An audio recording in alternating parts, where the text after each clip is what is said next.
Hello everyone, welcome to my channel PS on camera. आज का जो मेरा टॉपिक है वो घर घर की प्रॉब्लम है और मैं उसी पे डिस्कस करूंगी और डेफिनेटली मैं कोशिश करूंगी कि आप लोगों की कुछ तो हेल्प कर पाऊं। सो ये वीडियो प्लीज पूरा जरूर देखना आप। आज का जो मेरा टॉपिक है वो है बच्चों को फोन या टीवी से दूर कैसे रखें या फिर उनकी ये आदत कैसे छुड़वाएं। कुछ बच्चे तो कंटिन्यूअसली फोन पे ही लगे होते हैं और बहुत मुश्किल होता है पेरेंट के लिए कि उससे फोन कैसे ले, बहुत चिड़चिड़े टाइप रिएक्ट करते हैं। तो ये चीज बहुत जरूरी है कि उनकी आदत हमको छुड़वानी ही छुड़वानी है। तो सबसे पहले तो इसका एक ही पॉइंट है, सबसे इम्पॉर्टेंट पॉइंट जो है वो है कि आपको इसके लिए पहले खुद को प्रिपेयर करना पड़ेगा, क्योंकि जब आप अपने आप पे कंट्रोल रखोगे तभी बच्चों पे भी कंट्रोल कर पाओगे। अब क्या है कि बच्चों की भी कोई गलती नहीं है।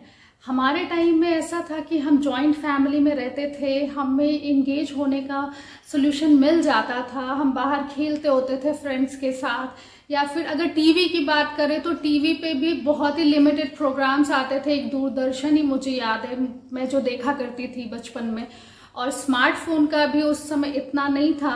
तो फिर ऑब्वियसली अब अभी के टाइम में और पहले के टाइम में बहुत डिफरेंस आ चुका है, बट स्टिल हमें ट्राई करना है कि किसी तरह से बच्चों को phone, TV and all in सब चीजों से दूर रखा जाए। आई एम नॉट सेइंग कि एकदम से टेक्नोलॉजी से दूर कर दो बच्चों को, ठीक है, एक पर्टिकुलर टाइम के लिए दिया जा सकता है, बट जो बच्चे कंटिन्यूअसली फोन और टीवी के साथ होते हैं मैं उनकी बात कर रही हूँ, बिकॉज इसका बहुत ज्यादा बैड इम्पैक्ट भी पड़ता है। फर्स्ट ऑफ ऑल उनके फिजिकल डेवलपमेंट पे बहुत ज्यादा फर्क पड़ता है, क्योंकि बस बैठ के टीवी देख रहे हैं, फोन देख रहे हैं, तो उनका फिजिकल डेवलपमेंट प्रॉपरली नहीं हो पाता।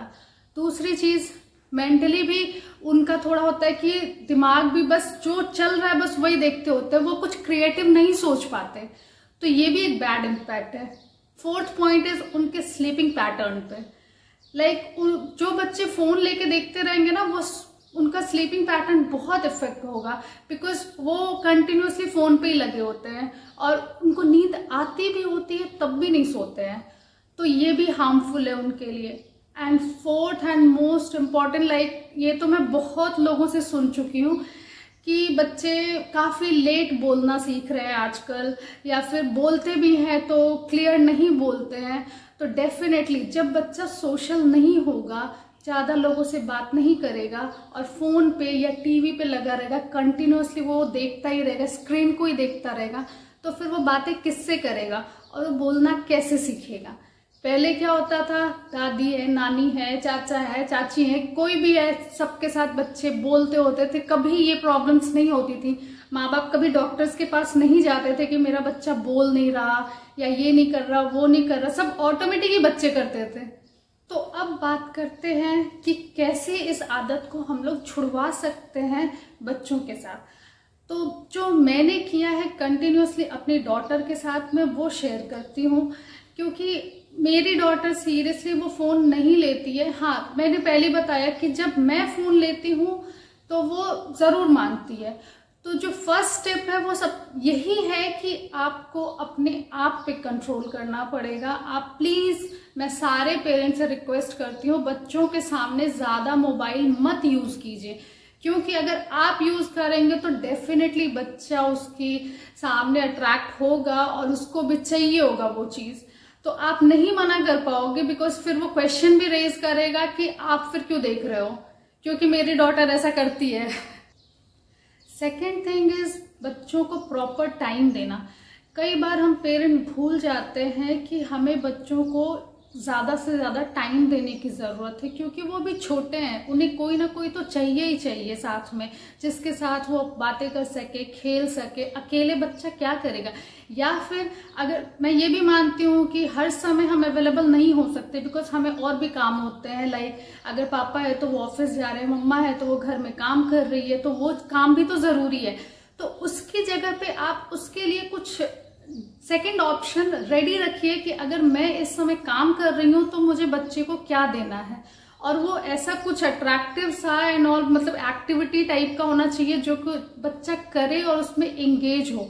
आपके सामने भले बैठ के खेल रहा हो, आप काम भी कर रहे हो, बच्चा खेल भी रहा है, कई बार पेरेंट क्या गलती करते हैं कि वो अपने काम में लगे रहते हैं और बच्चे को भी एक फोन थमा देते हैं, अब तुम देखते रहो, मैं अपना काम कर रहा हूँ। बट ये बिल्कुल गलत है, ऐसा नहीं करना चाहिए। और इसी से बच्चों में ये कंटिन्यूस फोन देखने की और टीवी देखने की आदत बनती है।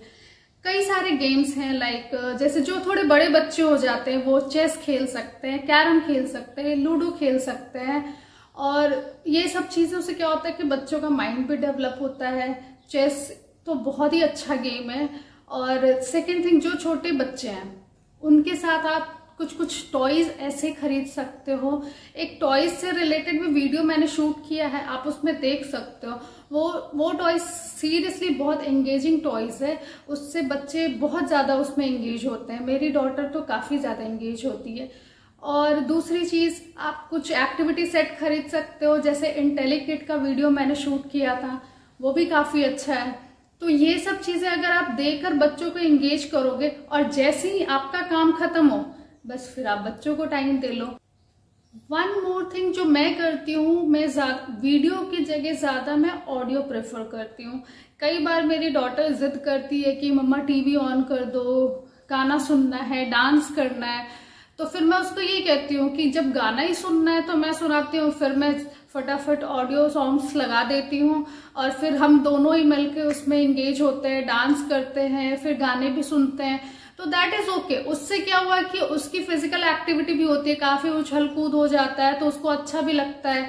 और मेरा भी साथ साथ मैं भी इंगेज हो लेती हूँ उसमें, तो मेरा भी थोड़ा वर्कआउट हो जाता है। तो ये तो बेस्ट चीजें हैं जो पेरेंट कर सकते हैं। इनफैक्ट मेरे घर में तो रोज फैमिली डांस होता है, तो आप लोगों को भी जरूर ये करना चाहिए कि एक टाइम ऐसा। इससे क्या होगा ना कि धीरे धीरे ना बच्चा भी उसमें इन्वॉल्व होगा और वो खुश होंगे, फिर वो नई डिमांड करेंगे कि नहीं टीवी चलना चाहिए। क्योंकि मेरी डॉटर बिल्कुल भी डिमांड नहीं करती, अगर ऑडियो सॉन्ग लगा दिया तो कभी नहीं कहती कि टीवी ऑन करो, टीवी में सॉन्ग देखना है या सुनना है, क्योंकि वो उसको भी एंजॉय करती है। आई नो कि चेंजेस एक दिन में नहीं आएंगे बच्चे में, वो धीरे धीरे ही आएंगे। और उसके लिए बस आपको ट्राई करते रहना और देखना आप सक्सेसफुल हो जाओगे। नेक्स्ट ट्रिक जो मैं अपनाती हूँ गिनी के साथ, मतलब अपनाया है, अब जरूरत नहीं पड़ती, पहले जो किया, क्योंकि अब तो वो डिमांड ही नहीं करती। तो पहले जो किया मैंने, क्योंकि उसको ना क्या है कि वो इंजेक्शन से बहुत ज्यादा डरती है, तो बस उसके सामने ना स्टोरी फॉर्म कर दो कि जब मैंने उसको बता दिया कि अगर तुम फोन देखोगी या ज्यादा टीवी देखोगी तो फिर तुम्हारे आईज में प्रॉब्लम होगी और उसके लिए, उसको ठीक करने के लिए तुम्हें इंजेक्शन ही लगाना पड़ेगा। तो फिर वो डर गई। उसके बाद से जब भी वो मांगे बस बोल देते थे ठीक है ले लो तुम फोन, चलो फिर कल चलेंगे इंजेक्शन लगवाने। बस वो खुद कह देती थी नहीं मम्मा मुझे नहीं चाहिए फोन। तो ये एक ट्रिक है, अगर आपका बच्चा भी किसी चीज से, ऐसी चीज से वो डरता है तो फिर आप उसके साथ फाइट मत करो, आप नॉर्मली उसको ऐसे ही ट्रिक से उसको सॉल्व करो कि लो भाई तुम ले लो, फिर तो कल चलना ही है इंजेक्शन लगवाने या कुछ ऐसा करवाने, जिससे भी आपका बच्चा डरता है। तो ये एक बहुत अच्छा पॉइंट है जिससे कि आप उसके माइंड को चेंज कर सकते हो इन चीजों के प्रति। और मुझे ऐसा लगता है कि अगर मतलब जो काफी छोटा बच्चा है, जैसे 1 साल से ऊपर, ऐसे बच्चे जो शुरुआत मतलब ज्यादा फोन उन्होंने देखा नहीं है, इतना पता नहीं है उनको, तो वो बच्चे तो ऐसे होते हैं कि अगर उनके पेरेंट ही उनके सामने फोन ना देखे ना तो ज्यादा वो मांगेंगे ही नहीं कभी फोन। मैं ये नहीं कहती हूँ कि फोन एकदम नहीं देना है बच्चों को, ठीक है चीजें हैं, टेक्नोलॉजी है, उनको भी अवेयर होना चाहिए कि क्या क्या चीजें हैं दुनिया में। थोड़ा बहुत अगर देख रहे हैं तो इट्स गुड। ऐसा नहीं है कि मेरी डॉटर फोन टच भी नहीं करती, वो भी करती है कभी कभी। अब जैसे कहीं बाहर ही हम लोग गए, काफी बच्चे, सारे बच्चे फोन देख रहे हैं, कोई पार्टी है उसमें सारे बच्चे फोन देख रहे हैं तो उसको भी चाहिए फोन, तो उस टाइम पे मुझे भी देना पड़ता है, क्योंकि उस टाइम पे मैं वहां पे कोई सीन नहीं क्रिएट कर सकती, उसको डांटना एंड ऑल, उसको समझाना, उससे अच्छा लगता है चलो कोई बात नहीं थोड़ा बहुत देख सकती है। तो इसलिए बस प्रॉब्लम ये है कि बच्चा कंटिन्यूअसली फोन या टीवी में ना लगा रहे, उसके डेवलपमेंट के लिए जरूरी है कि वो अदर एक्टिविटीज में ज्यादा इन्वॉल्व हो, इनफैक्ट फोन और टीवी के कंपैरिजन में। सो फ्रेंड्स, ये था मेरा आज का वीडियो। आई होप ये आप लोगों के लिए थोड़ा भी हेल्पफुल रहे। और अगर आपने भी कोई ट्रिक आजमाया है अपने बच्चों के साथ इस प्रोसेस में तो प्लीज शेयर कीजिएगा कमेंट सेक्शन में। And also finally I want to say like it, subscribe and share. Thank you so much.